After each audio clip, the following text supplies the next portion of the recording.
Est-ce que vous m'entendez? Parfaitement.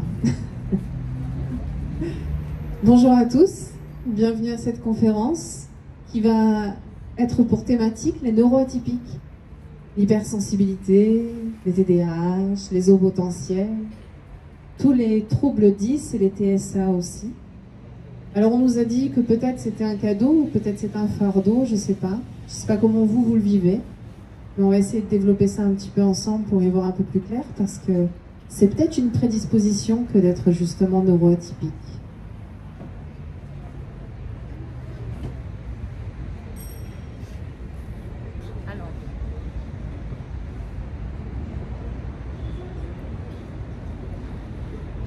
Donc être un haut potentiel, c'est aussi être une intelligence qui s'ignore. Pour la plupart des hauts potentiels, ils n'en ont aucune idée. Quelqu'un qui est neuroatypique, on va appeler ça aussi de la neurodiversité. Le terme de neurodiversité a été popularisé dans les années 90 par la sociologue australienne Judith Singer. Il distingue la diversité des cerveaux humains et des esprits, reconnaissant que certaines différences neurologiques sont naturelles et bénéfique pour notre société. Parmi ces différences, nous rencontrons l'autisme, le trouble du déficit de l'attention avec ou sans hyperactivité, la dyslexie, la dyspraxie, le trouble du traitement sensoriel et bien d'autres. Le terme neuroatypique ou neurodivergent désigne ces personnes dont le fonctionnement neurologique diffère de celui qui est considéré comme typique ou normal. La plupart des neuroatypiques s'ignorent. Ils se pensent plutôt, on va dire, différents, mais comme pas adaptés. Ça, souvent, c'est un des traits des neuroatypiques qu'on va remarquer. On se sent différent, on ne se sent pas adapté dans la société. On a un fonctionnement un peu plus empathique. Et ça, ce sont souvent les premiers signes pour pouvoir savoir notre fonctionnement. L'hypersensibilité, le TDAH, les hauts potentiels, les 10 et les TSA. Et si c'était un don? Moi, c'est ça qui m'intéresse de partager aujourd'hui, c'est de comprendre aussi pourquoi finalement et à quoi ça nous prédispose. Ce cerveau d'un neuroatypique a un fonctionnement unique et propre à lui-même. Il ne peut se comprendre que lui-même la plupart du temps. Il a vraiment sa propre fonction et sa propre analyse aussi. Je me comprends mieux là. Du coup, je commence à me comprendre. Son cerveau fonctionne justement en arborescence, c'est-à-dire qu'il a des connexions neuronales qui vont partir vraiment comme des branches dans tous les sens la plupart du temps. D'ailleurs, c'est très difficile pour lui de rester concentré seulement sur une chose. Voilà, par exemple, là, on entend le bruit, on entend les klaxons, on entend les voix qui parlent. On entend tellement de choses en même temps. Le vent aussi qui vient nous caresser un petit peu. Et c'est difficile de rester finalement toujours en attention sur ce qui est dit et fait. C'est pour ça qu'à un moment donné, il va falloir apprendre aussi à écouter en tant que neuroatypique. Et on a pour particularité la plupart du temps de poser notre attention sur des gens qui parlent profondément. Quand on a des gens autour de nous qui parlent plus par balbutiage ou sans vraiment profondeur, généralement on décroche. Je ne sais pas si vous avez déjà ressenti ça. Voilà, ça c'est un trait très typique du neuroatypisme. Donc c'est ce cerveau en arborescence qui va être finalement en multisensorial, constamment, à chaque instant. Le jour comme la nuit. Et ça c'est souvent le plus difficile à gérer, parce qu'on va être dans une hypercogitation mentale. C'est pour ça qu'on parle de hyperactivité cérébrale, parce que le cerveau ne s'arrête jamais. Il est toujours là, à continuer de réfléchir. Mais ce qu'il faut aussi savoir, c'est que le cerveau neurotypique, c'est un cerveau artistique. J'ai un petit problème avec le micro. C'est un cerveau qui est artistique. Donc en fait, de base, il est vraiment conçu pour fonctionner avec tout le panel de l'artiste. Quelle que soit en fait finalement l'approche qu'il va avoir, que ce soit la danse, que ce soit le chant, que ce soit la musique, que ce soit la peinture, que ce soit le théâtre. J'ai pu... Comment? Les échecs. Les échecs aussi, complètement. Exactement. Tout ce qui est jeu de stratégie, on le voit aussi assez excellé. C'est un grand perfectionniste, en fait, le neuroatypique. il va vraiment avoir, on va dire, hypersensible. Hypersensible, c'est un grand perfectionniste. Il se met toujours la barre très haute. Généralement, il se met souvent des objectifs un peu au-dessus, ce qui va parfois d'ailleurs lui jouer des tours parce qu'il va avoir tendance à se dévaloriser. Parce qu'il veut tellement que ce soit parfait finalement, que s'il n'est pas dans cette perfection-là, il va dire « ah bah à quoi bon ?» Et quelque part, il y a une forme de peur de l'échec qui est aussi une peur de la réussite un peu déguisée. Alors je continue. Elle me connaît très bien, la dame, elle me décrit. Oui, Je sais pas comment vous me connaissez comme ça. Oui, mais c'est ça. Mais on se reconnaît vraiment très vite quand on est neuroatypique généralement. Donc les caractéristiques des personnes neuroatypiques, nous relevons certains aspects notables à cette hypersensibilité. La sensibilité sensorielle, l'hypersensibilité ou l'hyposensibilité. Parce qu'en fait, parfois, c'est aussi comme une anesthésie des sens. Hein, vous voyez, ça aussi, on en parle un peu moins, mais c'est pourtant tellement vrai. Donc, on va être sensible au son, à la lumière, au toucher, au goût et à l'odorat. Le fonctionnement exécutif, les difficultés avec la gestion du temps, généralement. Un peu une gestion du temps propre à soi. Hein. C'est comme s'il y avait une espèce de distance parfois. Voilà. La planification, c'est difficile et c'est vraiment très préconisé. Quand on a un fonctionnement hypersensible, il faut vraiment planifier énormément, se faire des listes, se faire vraiment des choses à faire, planifier, se mettre des rendez-vous avec soi-même, c'est vraiment important. On n'y pense pas, mais pourtant c'est la base pour pouvoir gérer ce cerveau hyperactif. Donc l'organisation forcément, la mémoire de travail, la régulation des émotions, et on trouve aussi du comportement alimentaire, des troubles au niveau du comportement alimentaire. Des troubles au niveau du comportement alimentaire, où on ne va pas sentir la faim ou la satiété. Je suis désolée, j'ai des petits ratés avec le micro. Donc il y a une difficulté à sentir la faim et la satiété, mais... Oui, un problème de... Je vais me rapprocher peut-être, ouais, c'est ça. Donc, on a aussi cette hyperactivité cérébrale dont je parlais tout à l'heure. Ce que je voulais rajouter là-dessus, c'est les émotions. Les émotions, généralement, chez un hypersensible, sont en exagération. En fait, on dit toujours que de ça, on en fait ça. Et on nous l'entend beaucoup dire ça autour de nous. Mais c'est pas tout à fait vrai. C'est-à-dire que vraiment, chez nous, c'est comme ça. Mais les gens, eux, ils perçoivent ça. C'est l'inverse, en fait. C'est pas nous qui en faisons trop, c'est les gens qui sont pas suffisamment sensibles pour être exaltés par ce qui se passe. Dans le mauvais, comme dans le bon, d'ailleurs. D'ailleurs, généralement, on est très sensible à certaines scènes artistiques ou à lorsque des gens vont vivre quelque chose de particulier. On est beaucoup plus émotionnellement sensible, plus empathique, on pourrait dire. D'ailleurs, j'aime bien dire que les empathes, on a tendance à en pâtir. On en pâtit des autres souvent. Ensuite, le traitement de l'information, approche unique et parfois plus lente ou plus rapide pour traiter les informations. Très souvent, on a un cerveau, il va même tellement vite qu'on a oublié ce qu'on voulait dire, tellement qu'on l'a pensé trop vite.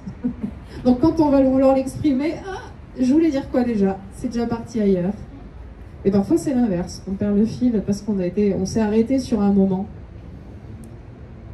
Voilà, on peut donc en découler avec des compétences et des talents particuliers dans certains domaines, dont l'art, la création. Alors je vous ai fait un tout petit test d'hypersensibilité.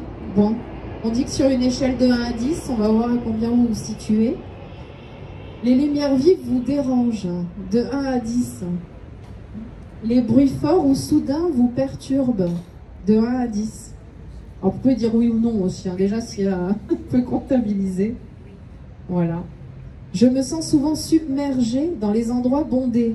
Vous savez, comme les courses en supermarché ou les gros lieux où il y a beaucoup de monde. Je peux être émue par des œuvres d'art ou de la musique.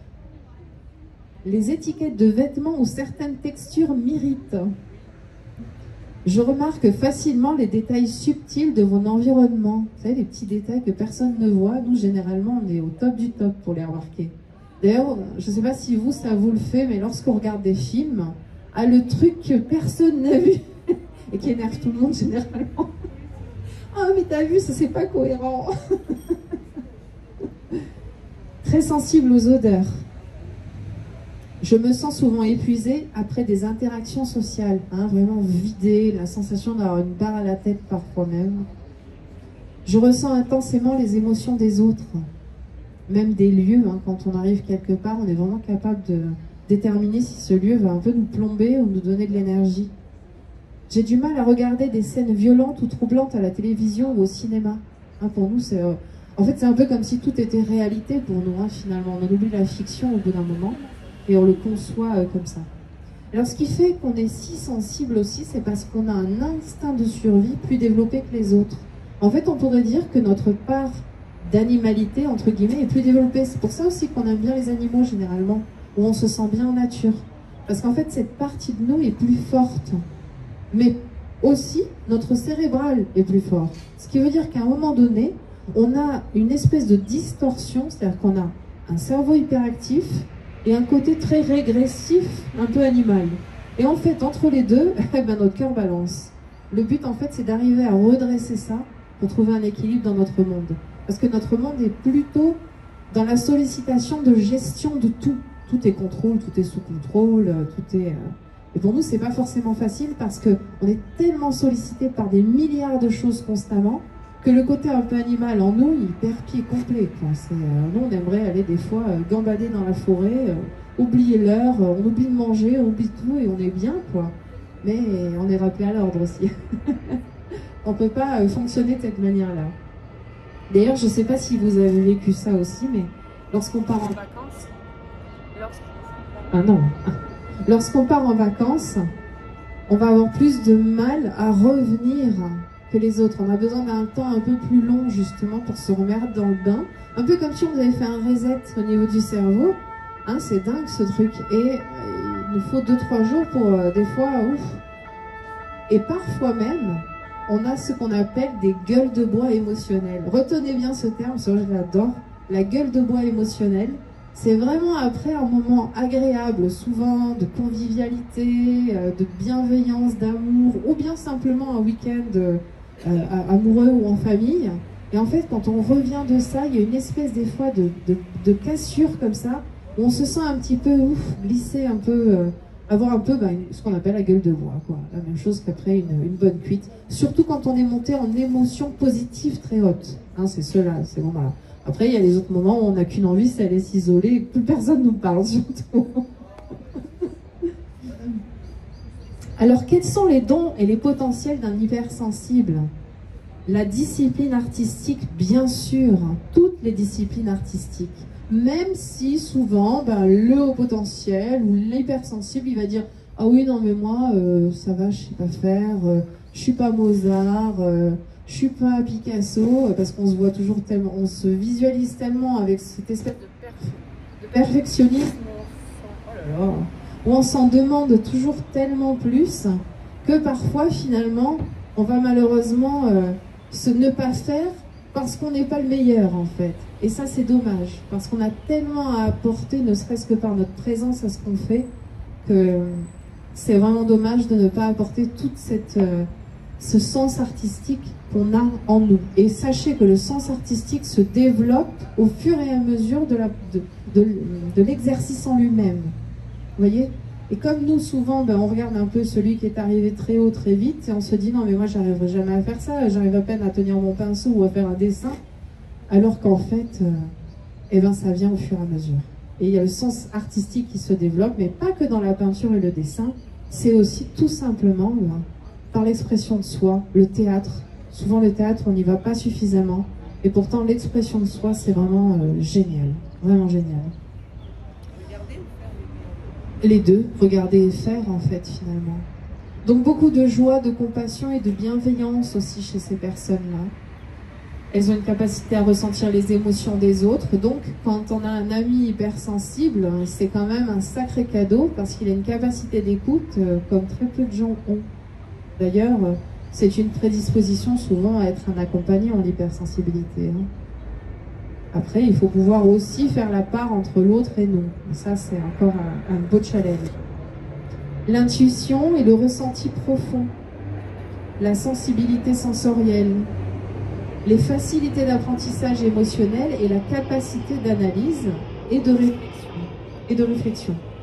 Ça, ce sont vraiment des points forts et des dons. Mais maintenant, il faut aussi parler de ces points à améliorer.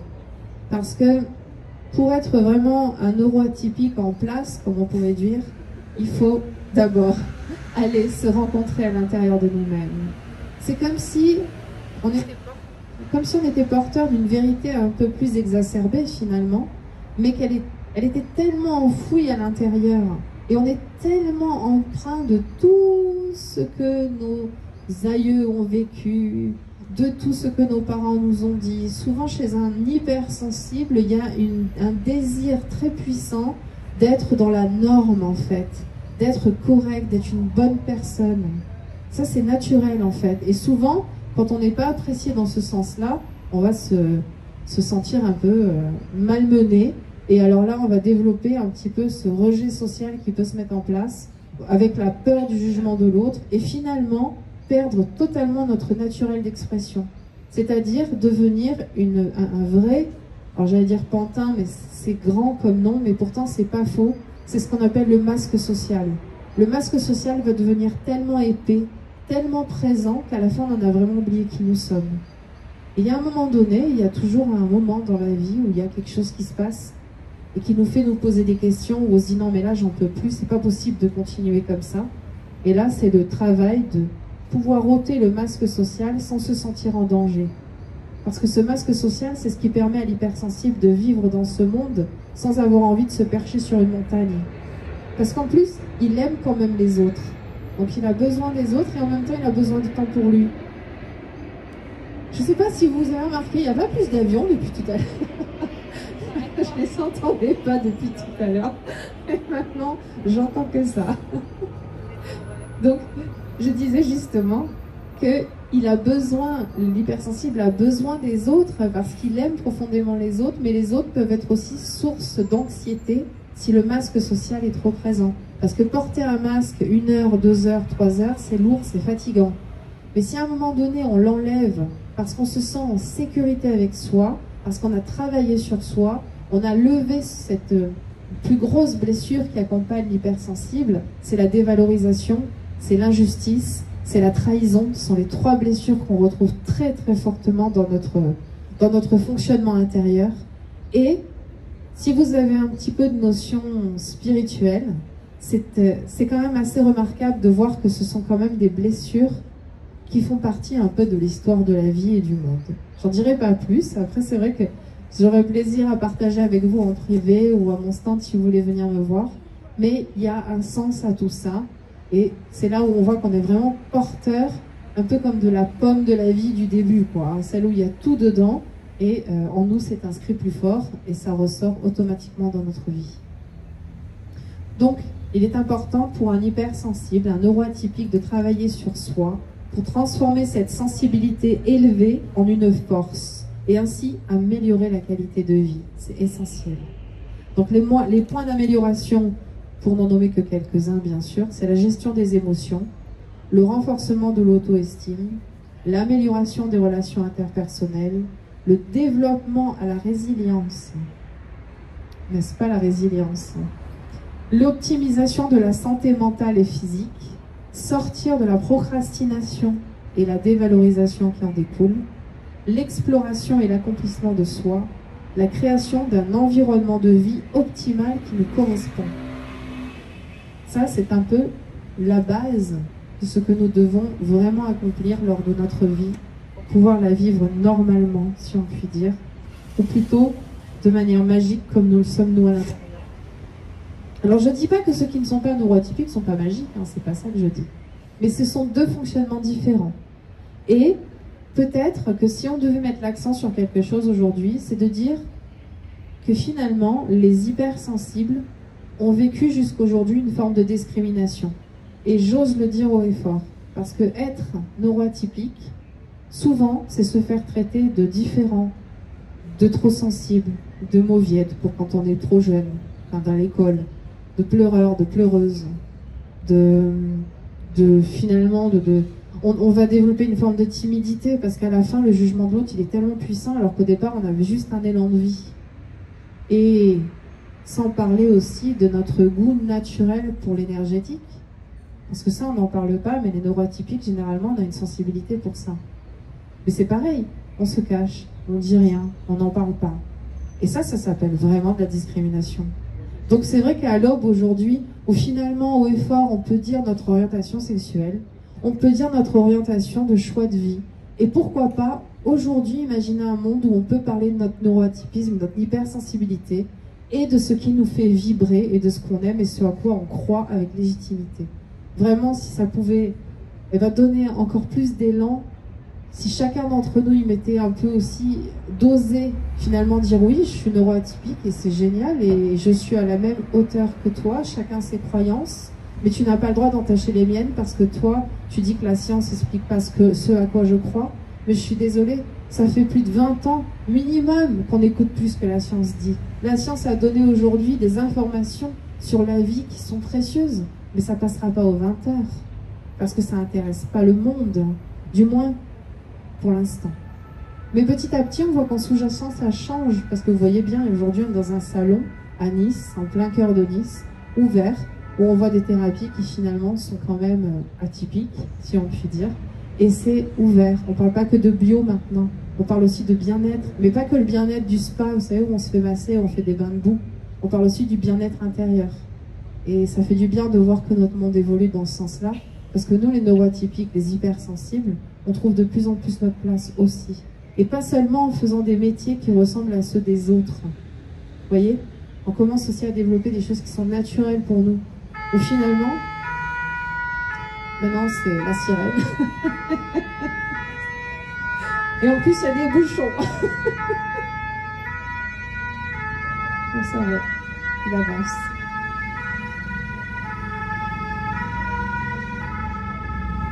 Et donc de pouvoir aussi exercer des métiers ou exercer des activités qui nous font du bien librement, sans être jugés et le dire ouvertement. Et finalement, s'il y a des personnes qui ne pensent pas comme nous, ne pas dire qu'elles ont raison et que nous devons nous cacher, mais plutôt leur expliquer qu'ils devraient développer peut-être une ouverture de cœur à accepter la diversité et la différence. Parce que c'est cette différence qui compose notre monde. Et il n'y en a pas une mieux que l'autre. On a tous notre place en fait. Moi, c'est de ça que j'ai envie de parler, c'est juste d'équilibre. Pas besoin de dire qu'il y en a qui sont mieux que d'autres. Disons juste qu'on peut vivre ensemble. Et on vit depuis toujours ensemble, parce que les neuroatypiques ont toujours existé. Souvent, c'était des grands compositeurs ou des grands dépressifs, c'est vrai. C'est vrai, mais tout dépend le masque social qui a été obligatoirement porté par la personne. Ça n'a pas été simple. Ça n'a simplement pas été simple. D'ailleurs, vous savez, dans les accompagnements qui font du bien, justement, il y a ce qu'on appelle la neuropsychothérapie. Et en fait, dans le neurocoaching et la neuropsychothérapie, on va travailler ce qu'on appelle les neurotransmetteurs. C'est l'équilibre au niveau de notre fonctionnement hormonal qui vient du système cérébral. Moi, je vous invite à aller regarder ce que c'est que les neurotransmetteurs. Mais cet équilibre est extrêmement important et fut assez inconnu jusqu'à il y a quelques années. Les États-Unis, ça fait un moment qu'ils en parlent déjà. Nous, en France, ça débarque un petit peu depuis peu de temps. On a même aujourd'hui des psychiatres qui en parlent et ça fait plaisir parce qu'il n'y a pas que le médicament pour aider en effet à remonter cette neuroatypicité parce qu'on a naturellement une forme de carence en dopamine et donc aussi parfois en sérotonine. Donc il faut savoir que naturellement parfois, il faut se complémenter mais de manière naturelle sans forcément aller passer par des traitements qui sont lourds, qui eux sont là plutôt pour quand c'est trop tard, on va dire.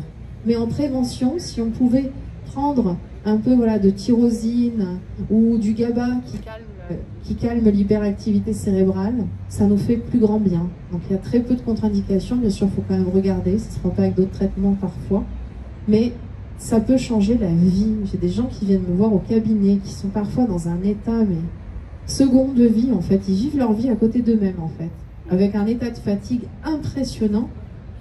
Et là, la plupart du temps, ils vont parfois justement me parler de leur vie et se dire « Bon, mais moi, ça fait un moment que je tourne un peu dans cette histoire-là. » Et finalement, parfois, avec juste un rééquilibrage des neurotransmetteurs, il n'y a plus de problème en fait.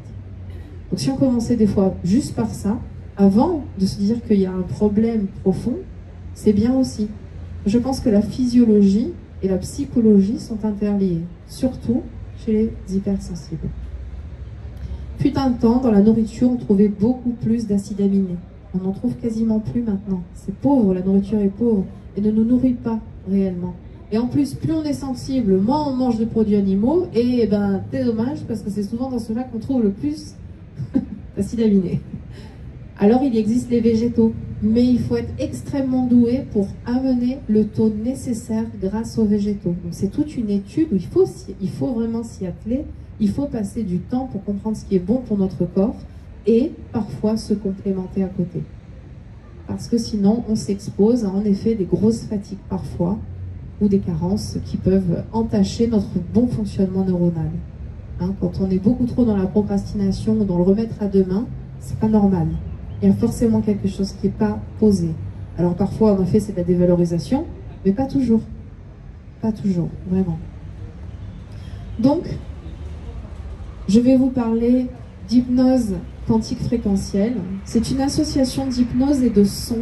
En fait, c'est la rencontre entre la musicothérapie et l'hypnose. C'est une méthode que j'ai développée il y a 14 ans et que j'ai pu tester, si bien qu'il y a 4 ans, j'ai vraiment monté mon école de formation parce que c'était important qu'il y ait d'autres thérapeutes qui travaillent comme moi avec cette approche-là, qui est très adaptée à l'hypersensibilité. Donc j'ai des enfants qui viennent, qui sont en échec scolaire total, des adolescents, même des petits très jeunes, dont l'hyperactivité est trop haute et les parents n'arrivent plus à gérer. Et quand on travaille avec cette association des deux choses, c'est-à-dire la voix posée, avec un langage très spécifique, parce que l'hypnose, c'est pas Mesmer, hein. Ça c'est autre chose.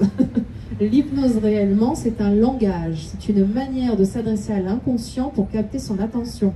Donc c'est tout sauf de l'endormissement ou de la relaxation. Maintenant, c'est quand même plus sympa quand on est relaxé. Pourquoi? Parce que nos sens, comme on le sait, un hypersensible, il est déjà en train d'entendre tout ce qui se passe autour de lui. Si on lui demande pas au moins 5 minutes de se poser, il va clairement pas écouter ce qu'on est en train de dire. Et vous savez quoi? Ce qui est bien avec cette approche, c'est que même écouter, c'est pas utile en fait réellement. Parce que l'inconscient entend. Mais l'inconscient, il gère l'instinct de survie. Donc il peut pas être en train de marcher et en même temps être en train d'accueillir ce qui est en train d'être dit. Donc c'est pour ça qu'on demande souvent, quand on travaille l'hypnose thérapeutique, de s'allonger et de fermer les yeux. Maintenant, si vous voulez garder les yeux ouverts, vous pouvez très bien. On va travailler aussi avec le son, et c'est ce son, cette fréquence sonore qui va passer de Hertz, du plus bas Hertz au 1045 Hertz à peu près, qui est à peu près la dimension du corps. C'est une grande cantatrice qui s'appelait Marie-Louise Aucher, qui a découvert que le corps avait sa propre réceptivité de son, et nous avons des capteurs sonores sur tout le corps. Tomatis nous avait parlé justement des capteurs sonores au niveau des oreilles, mais il n'y a pas que le son par les oreilles, il y a le son par le corps aussi. Et nous enregistrons dans notre corps énormément, justement, de sons tout autour de nous. Si bien qu'au bout d'un moment, il y a une forme de désaccordage, ça se dit, on va se désaccorder, on va dire, et on a besoin à un moment donné de se réaccorder sur une fréquence humaine, simplement, sans aller dire qu'il y en a des supérieurs ou des moins. On ne parle pas de ça. On parle vraiment d'une fréquence qui a été étudiée pour le corps humain. Des chercheurs du CNRS, à un moment donné, se sont penchés là-dessus, et un grand musicien qui aussi a créé des superbes choses, à un moment donné a mis ce son en fréquence. Donc vous connaissez peut-être déjà le bruit rose et le bruit blanc, ce bruit qu'on entend près des cascades et qui fait d'ailleurs du bien. Mais il est encore un tout petit peu plus adapté à l'humain, cette fréquence dont je vous parle, qu'on va travailler et mettre sur le corps, à 4 parties distinctes. Et c'est l'association de ça, plus la voix posée. Vous savez, cette voix, quand on rentre un peu à l'intérieur et qu'on peut se laisser aller, on peut créer un peu cette bulle, cette atmosphère où on est ensemble. Vous voyez, ça s'apprend. Ça se fait pas comme ça non plus, du jour au lendemain, de savoir poser sa voix sur une voix qui capte notre attention. Et c'est l'association des deux, plus du sensoriel au niveau olfactif, qui va nous amener dans une approche d'intériorisation où on va simplement ranger les dossiers, remettre en place ce qui a besoin d'être mis, et finalement, on va se déshypnotiser du masque social pour revenir à ce que nous sommes, nous, vraiment, mais de manière sécurisée. C'est ça le travail, en fait, de l'hypnose quantique fréquentielle. Alors, quand j'ai commencé à enseigner ça, eh ben, j'ai vu pas mal de thérapeutes qui sont venus vers moi et qui m'ont demandé justement d'apprendre cette approche-là parce qu'elle touche plus de gens, elle touche différemment et elle touche surtout les personnes hypersensibles, qui sont quand même celles qui souvent vont travailler sur elles. Alors comment dire que peut-être c'est pour pouvoir mieux vivre en société, peut-être que si tout le monde travaillait sur lui, on n'aurait pas besoin nous de travailler autant sur nous, mais après on est obligé de s'adapter, et finalement, et si on était les nouveaux chefs d'orchestre de ce nouveau monde, s'il vous plaît, qui est en train de naître, et qu'on pouvait influencer ce monde avec notre belle énergie, notre belle vision intérieure et cette joie naturelle qui nous caractérise, ce serait quand même sympa. L'équilibre dont je vous parlais tout à l'heure, finalement, de prendre notre place aussi et de pouvoir être ce que nous sommes, ces artistes du monde à l'image de la création. Alors, hop, j'ai perdu mon écran. Donc les fréquences sonores, je vous en ai parlé. Les soins énergétiques sont en effet importants pour toute personne ayant une hypersensibilité. L'équilibre énergétique est essentiel. Ça peut se faire soit par la nature, soit par des soins. Évidemment, comment on choisit un accompagnant? Ben, il faut du feeling. Quand on est hypersensible, on sait, on ressent. On ressent en fait vers qui on va aller. On doit se sentir bien en fait, on doit se sentir à l'aise de pouvoir s'ouvrir. Et c'est là où l'alchimie peut se passer. Le travail entre deux, et alors là on peut rencontrer des choses merveilleuses ensemble. C'est vraiment ça. C'est pas seulement le thérapeute qui fait plus de choses à la télé, ou celui qui va être conseillé seulement par l'ami. Il faut quand même ressentir quelque chose pour pouvoir s'ouvrir, c'est important. Et puis, croire un tout petit peu aussi à sa bonne chance et qu'on est là où il faut être au bon moment. Et s'il y a des choses qui doivent évoluer, elles évolueront au fur et à mesure. Tu voulais dire quelque chose? Non, du coup. Tu veux que je baisse le micro? Non. Ah, tu penses que c'est moi qui touche le truc? Ah oui, c'est possible. Ah mince. Ce serait donc moi. J'ai aussi proposé une nouvelle approche de travail sur soi, ça s'appelle les constellations de l'âme. Alors, vous connaissez peut-être les constellations familiales. C'est une pratique qui est très ancienne, qui a été faite au départ par des psychologues et même des psychiatres, donc il y a très très longtemps de ça. Puis ça a été un peu mis de côté, puis c'est revenu un peu au goût du jour. D'autant plus qu'il y a eu de la médiatisation. On a eu une superbe série qui a parlé de Chemin des Oliviers, qui parle justement de la psychogénéalogie et du travail des constellations familiales.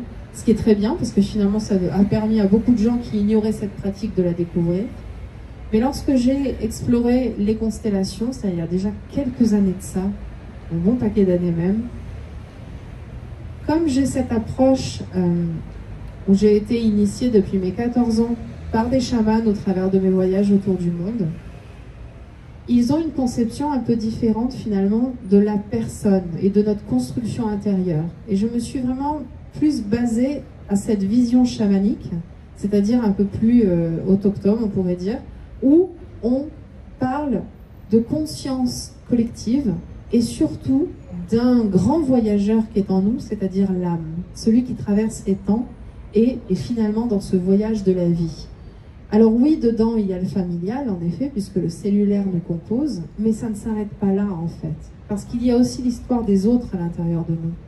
Mais c'est comme si ça se densifiait comme une essence qui vient là, hop, et c'est nous, c'est notre identité en fait. Mais elle est tirée de tellement de choses que si on veut vraiment travailler sur soi, pour moi, il faut vraiment travailler sur l'essence même et pas seulement sur le transgénérationnel, c'est-à-dire ce qui nous a amené à nous comporter comme ceci ou comme cela, ou l'héritage génétique. Il n'y a pas que ça. Nous sommes aussi composés d'autres choses. On le voit bien, puisque on arrive à prendre des chemins différents de notre famille, sinon finalement on serait que l'expression de notre famille. Mais il n'y a pas que ça. Ça va bien plus loin en fait. Et quand on l'explore en constellation, dans la constellation, en fait, on va travailler un peu sur qu'est-ce qui nous empêche d'être nous-mêmes. Quelle est la grosse mécanique finalement qui est là en place et qui va nous empêcher, ou plutôt nous faire porter un instinct de survie certain, câblé sur une certaine identité, mais à un moment donné qui nous empêche de pouvoir faire aussi des choses qu'on désire, qu'on rêve peut-être même. C'est un peu comme un frein, une espèce de cadre qu'on s'est mis aussi. Et ce cadre, il nous poursuit la plupart du temps. Et il vient un peu se manifester sous plein de facettes différentes. Mais on voit bien que plus ou moins, il est toujours un peu similaire. Et lorsqu'on va rentrer dans le cœur d'une constellation, c'est une rencontre d'amour. Moi, je ne peux pas l'appeler autrement parce que c'est une rencontre d'amour. D'amour avec soi et avec les gens qui sont présents. Parce que là, il n'y a plus, ça glisse en fait. Toute la personnalité va venir couler le temps de cette constellation pendant 2 jours pour qu'à la fin, elle se reforme sur soi, le vrai soi intérieur, celui qu'on a vu finalement quand on était petit, quelque part où on se posait moins de questions, mais pas que. Mais pas que, parce qu'il y a quelque chose de bien plus fort. Et on retrouve une espèce d'essence, une espèce de lumière intérieure qui parfois était un peu opaque, fait par des voiles. C'est un peu des levées de voiles, si on pourrait dire aussi. C'est un peu ça, les constellations. Généralement, quand on fait une constellation et qu'on me fait un retour dessus, on me dit que ça équivaut à peu près à 10 séances de thérapie en individuel. Donc c'est pour vous donner un petit peu la profondeur du travail qui est proposé. Et surtout cette rencontre d'amour qu'on fait avec le soi. Et j'ai peu de mots pour exprimer ce qu'une constellation de l'âme peut être, mais c'est un élan. C'est un élan. Simplement, voilà, si ça vous parle, vous pouvez aussi aller regarder un peu. J'ai mis 2-3 petites choses sur mon site, un petit fascicule, mais c'est si peu à côté de ce qu'on y vit réellement. C'est vraiment comme si on ouvre son soi en plusieurs personnages qui nous composent intérieurement, et que en ouvrant ces personnages, on va commencer à comprendre la mécanique qui s'est mise en place à l'intérieur de nous-mêmes. Et c'est cette mécanique qui nous compose, qui parfois a des rouages un petit peu grippés à certains endroits. Et le fait que d'autres personnes vont pouvoir jouer votre mécanique naturellement, vous êtes plus aux commandes de ce qui se passe, mais vous êtes assez stupéfait que les autres peuvent ressentir et comprendre ce qui est en vous sans même que vous les connaissiez en fait. C'est là où on voit que l'âme de l'humanité est liée. C'est là où on retrouve l'unité réelle. Parce qu'en fait, une constellation de l'âme, c'est un retour à l'unité. Je ne peux pas dire autre chose. C'est un retour à l'unité, vraiment à cette unité qui nous compose et cette vibrance qui est là et qui pour moi est de l'ordre clairement de l'univers qui est en nous. Donc je vous laisse ces petits fascicules, vous pourrez regarder tranquillement, vous avez mon site internet, vous pourrez aller voir aussi. Je vous ai mis ce que je fais un petit peu. Je propose aussi une retraite cet été. J'en propose à peu près 2 voire 3 par an. Là cet été ce sera en Italie pendant 1 semaine. Vous avez le programme qui est notifié. Si vous voulez plus d'infos, vous me faites un petit message, je vous envoie le PDF qui est plus complet. Mais c'est voilà, marcher sur la voie de la symbolique, marcher sur la voie du chemin intérieur. Et l'art-thérapie qui pour moi est tellement la plus belle expression du soi que on en a pendant 1 semaine à toutes les sauces entre guillemets. Et comme j'aime le participatif, généralement il y a aussi des gens qui viennent et qui proposent des choses juste pour le partager en fait, partager son savoir, partager avec des gens qui sont un peu comme nous finalement et passer 1 semaine qui nous ressource pour toute l'année. Moi je l'appelle ça comme ça. Au mois de décembre, il y aura une retraite au Mexique. Là c'est encore autre chose. Alors dans mes retraites, on ne prend pas de substances ou de choses comme ça. Hein. J'annonce déjà, je parle de chamanisme mais pas d'ayahuasca. Hein. C'est très différent, ça je laisse aux experts.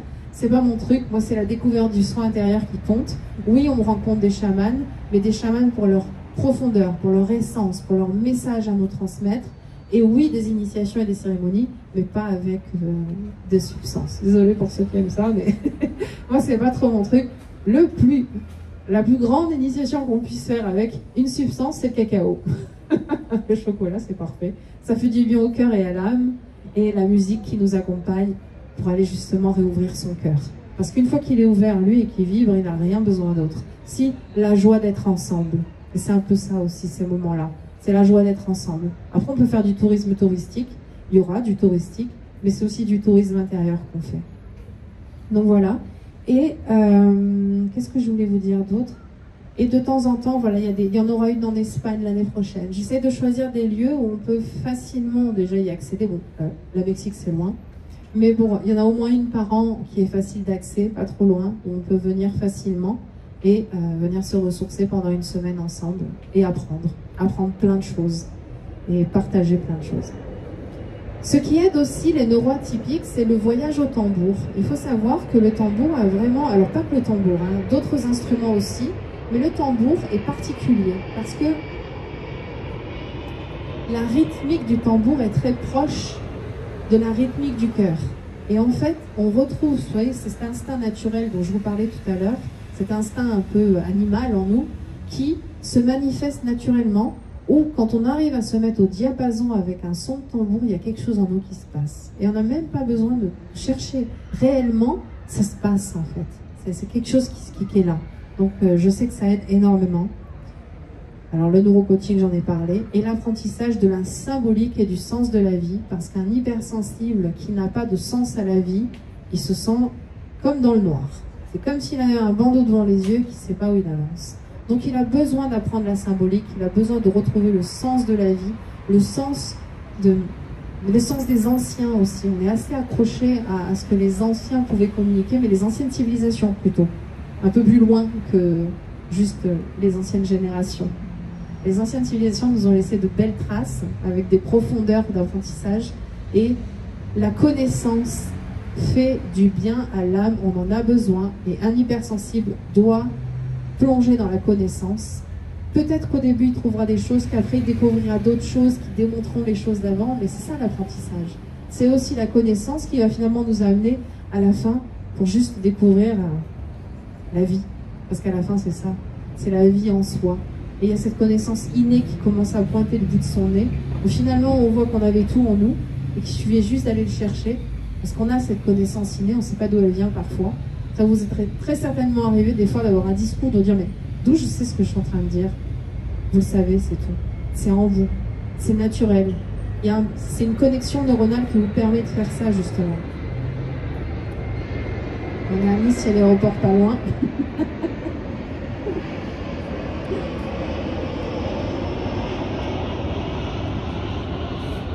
Et donc bien sûr, faire ce que le cœur vous dicte, parce que notre cœur est puissant, il sait, il sent, il vibre. Mais tant qu'il a peur, on est dans une valeur basse du cœur. La valeur haute du cœur, c'est la joie. Simple. La peur, la joie.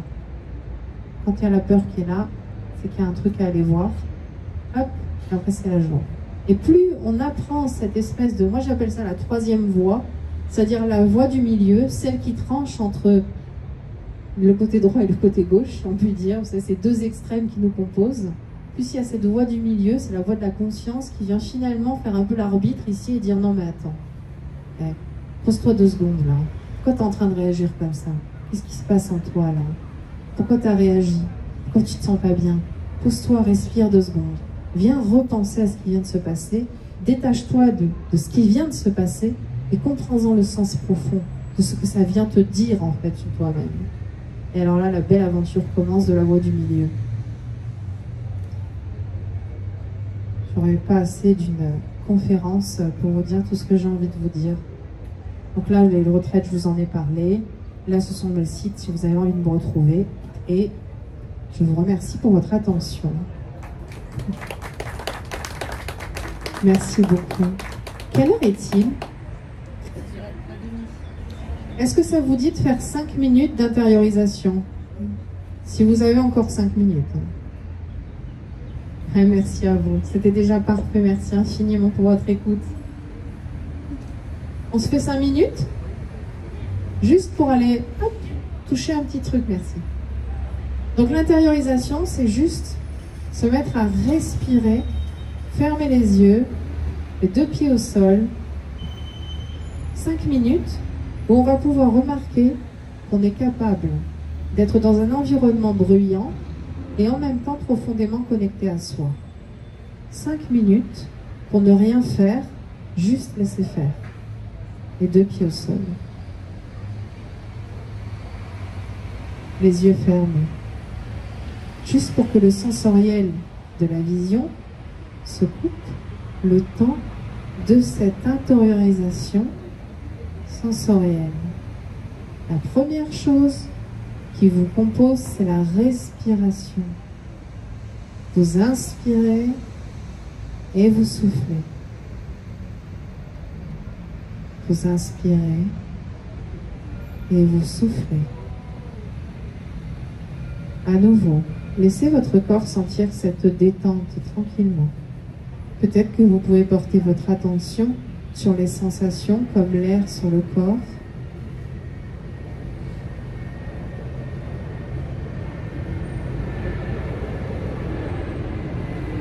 l'avion qui passe, les voitures, les freins, mais toujours votre respiration. Vous oscillez entre l'extérieur et l'intérieur. L'extérieur et l'intérieur. Comme un grand poumon qui respire. Et d'ailleurs, vous respirez de plus en plus large. Si bien que lorsque vous inspirez tout le périmètre du salon en vous, comme un grand poumon qui inspire, et lorsque vous soufflez un peu plus loin que la place où nous sommes, où vous êtes aussi. À nouveau, inspire, expire, à votre rythme. Tandis que cette respiration se fait et s'élargit au fur et à mesure, je vous invite aussi à porter votre attention sur vos battements de cœur, que vous les ressentiez ou que vous y pensiez. Ce tatam, tatam, tatam, tatam, tatam, tatam, tatam, tatam, qui est là, constant, présent, comme un rythme chamanique à l'intérieur de vous, où vous vous sentez vivant. Tatam, tatam, tatam, tatam, tatam, tatam, tatam, tatam. Et c'est dans cette présence à votre rythme intérieur, qui est unique, que vous allez aussi inspirer pour demander à l'intérieur de vous que cette petite flamme qui est à l'intérieur de votre cœur, une petite flamme de vie, qu'elle est un aspect de flamme ou simplement les vibrations d'un aile de papillon, que vous posiez votre attention dessus et que vous lui demandiez un vœu formulé au positif, quelque chose que vous aimeriez voir se concrétiser dans votre vie. Un peu comme si le génie vous habitait à l'intérieur de votre cœur et qu'il avait la capacité d'exaucer tous vos vœux, vos demandes, vos intentions, ce pouvoir de l'intention.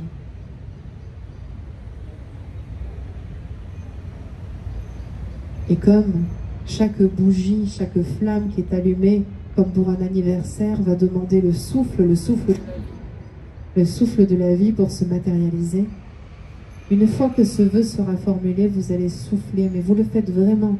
Vous allez souffler légèrement sur la bougie pour lui demander d'exaucer le vœu. Et vous allez voir qu'elle va se rallumer automatiquement derrière. Mais vous aurez envoyé un souffle de vie dans le feu. Et la flamme se rallume. Parce qu'elle est éternelle. Vous savez pourquoi? Parce que vous avez des vœux à l'infini. Des intentions, vous pouvez en poser à chaque instant. Vous êtes composé de vos pensées. Vous êtes composé de vos intentions.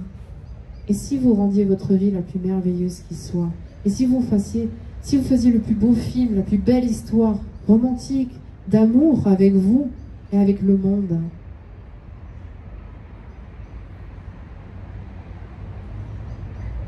Vous êtes les compositeurs, vous êtes les metteurs en scène de votre histoire. Alors oui, il y a un scénario qui s'appelle la vie, mais dans ce scénario, dans ce script, il y a aussi une aventure que vous pouvez à chaque instant réécrire avec vos croyances et surtout avec votre don d'hypersensible. Il était une fois l'histoire d'un hypersensible incarné sur Terre qui vivait sa vie d'abord dans l'ignorance et qui finalement s'est découvert. Il est devenu le meilleur metteur en scène, un chef d'orchestre hors pair qui sait chanter la plus belle des mélodies pour lui et pour les gens autour de lui. Et il est au centre de son spectacle et il vit enfin sa vie en étant maître et dans la maîtrise du soi. Alors simplement vous reprenez contact avec votre corps, votre respiration, les avions, les voitures qui passent. et nous tous ici maintenant, parce qu'on a créé un beau cœur entre nous. Je vous remercie infiniment pour votre écoute.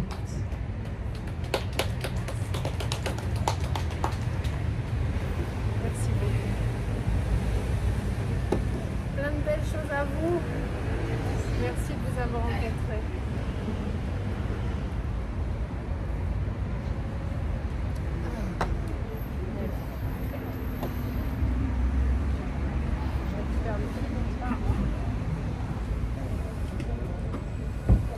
Super.